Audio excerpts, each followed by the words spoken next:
Kamusta everyone? Kamusta everyone? You already know who it is. Curse one, loves Breezy. Yep. Breezy boys. J Beats. Marshall Camp Records Entertainment. Dessert. Nabiha ko pa ito. Rock me na.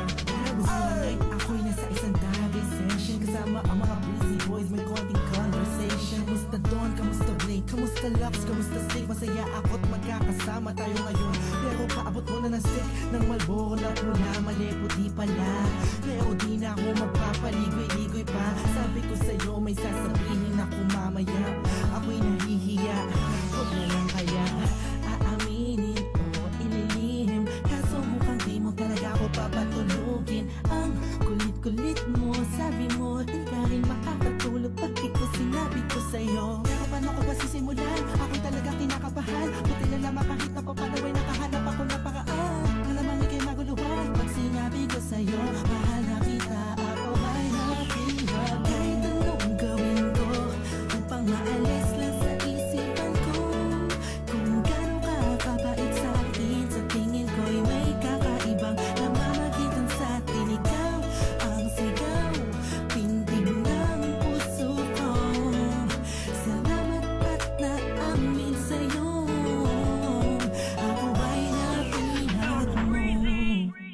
Binapangako ko kung makikita kita ay hindi na magdadalawang isip, sabihin na ako yung dati na sa'yo'y nakatingin. Pwede ba akong lumapit? Pwede ko bang sa'yo tanungin na di ba ikaw yung babaeng anghel na dumaan sa aking harapan? Para bang mabuwang talagang ganyan ang pakiramdam ko kasi ako'y in love na at nahulog sa pangalawang pagkakataong hindi ko na palalampasin ang bawat ito ng kabanata nating dalawa kung saan una tayong nagtagpo. Ako'y nagulat at biglang napahinto nang hinawakan mo ang aking kamay at sabay tayong umupo. Dahan-dahan mong sinabi sa'kin na gusto rin kita, sana nung una inamin mo na. Dahil ayaw ko na sanang magpaligoy-ligoy pa, sasagutin kita ng oo dahil mahal din kita. Kahit anong gawin ko upang maalis lang sa isipan ko.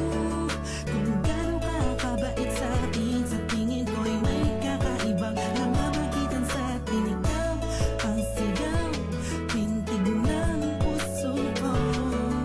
Salamat at naamin sa'yo. Ako ay nabihan. Araw na ang lumipas bago pa yung gabi na yun. Napapansin na kita, ngunit ayaw lumingon ang puso ko pagkat masyadong mataas ang paningin ko sa'yo. Aminado akong masyadong malakas ang dating mo sa'kin. Kabig-kabighani ka sa ningning na iyong mata. Ako'y napakawala niya, ngunit parang alanganin na abutin ang katulad mo. Parang di ko kakayanin. Masyado pa komplikado ang sitwasyon. Ayoko naman na samantalahin ang pagkakataon. Subalit di ko mapigilan ang puso umahagas sa dahil sa kapaitan mo. Kasalanan ba na dalawang damdamin kung nagkakain